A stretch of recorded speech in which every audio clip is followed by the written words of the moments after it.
Is it on? All right. Today on Under the Hood, we're going to go over jump starting a vehicle.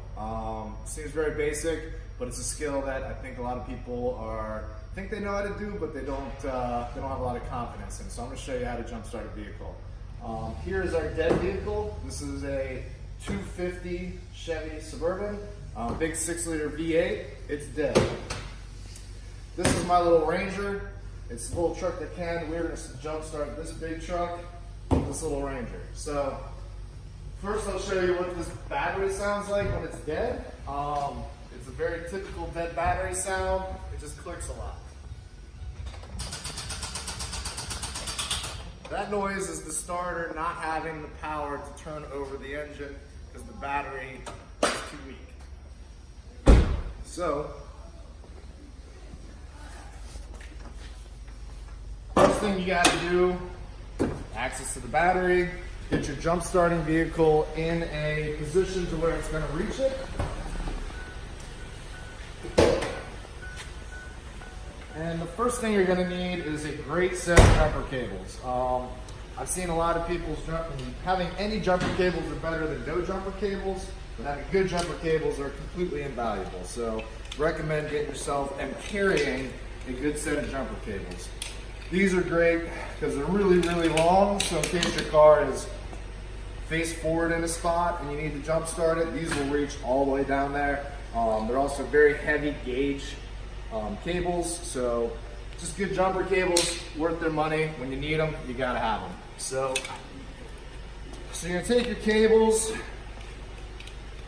and there's a million ways to do this, different orders of operation. This is just the way I do it, and if you do it this way, I guarantee you that you will successfully jump start your car. So I take my two cables that are going to go on the car, and I put them down on the ground so they're not touching. You don't want those to touch. And then you take ends that are going to go on the car. Red is positive, black is negative.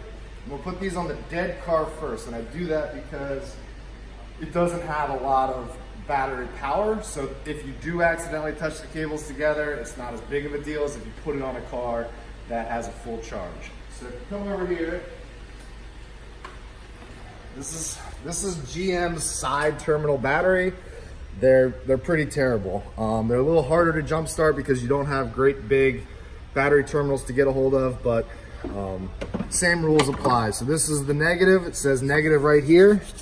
You see the little negative sign, and then the terminal is black, so black goes on black. Okay.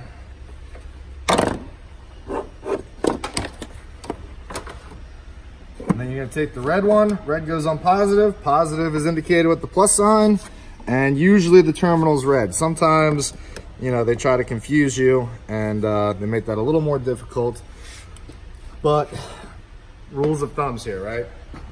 Okay, so now that one's on, okay?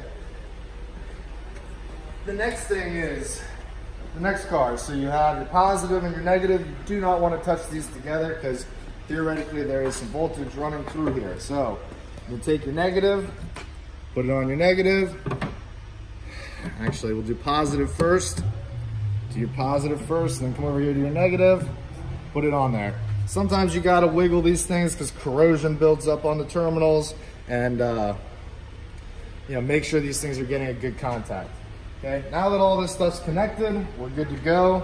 I'm going to start this vehicle. A couple things before I start this vehicle. With a really dead battery, which this one's not super dead, like if you turn the key and you're not getting any lights, any noises, anything, sometimes you're gonna have to let this vehicle run for 5, 10, even as high as 15, 20 minutes sometimes to get it to jump start. But we won't have to do that here today, hopefully. So, when you're good vehicle, you come in, start it up.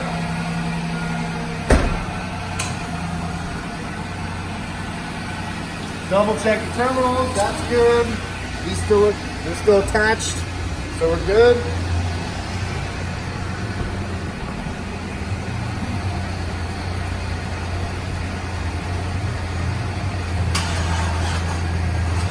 See, it didn't want to start, so we need to let it sit for just 1 minute. I don't know if you can hear it in the video, but it's tried to crank and then it wouldn't start. But it's a little better than before. So we're just gonna hang out for a minute. Let this do its thing.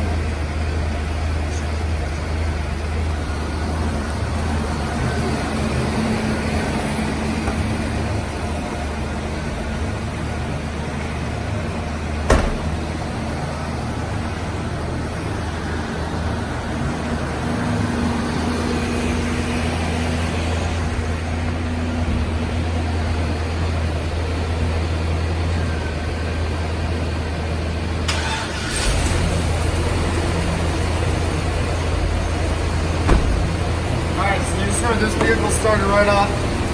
Another thing to keep in mind is even though this vehicle just started, you want to leave these cables attached for a couple minutes just because it still doesn't have enough voltage in the system. So just let them sit there for a couple minutes. This is when you can thank the person that jump started your car. Oh, you're so nice. Let it sit. Once that's done, let a couple minutes pass. You're going to come over here and you're going to take off the terminals. Take off the positive or negative, it doesn't matter. You just hold one, with the other one hang, you're good. Come over here, same thing. That one's off, that one's off. We're jump started. So that's how you jump start a vehicle.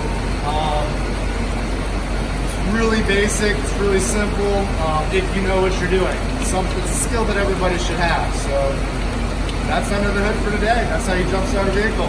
Thank you guys.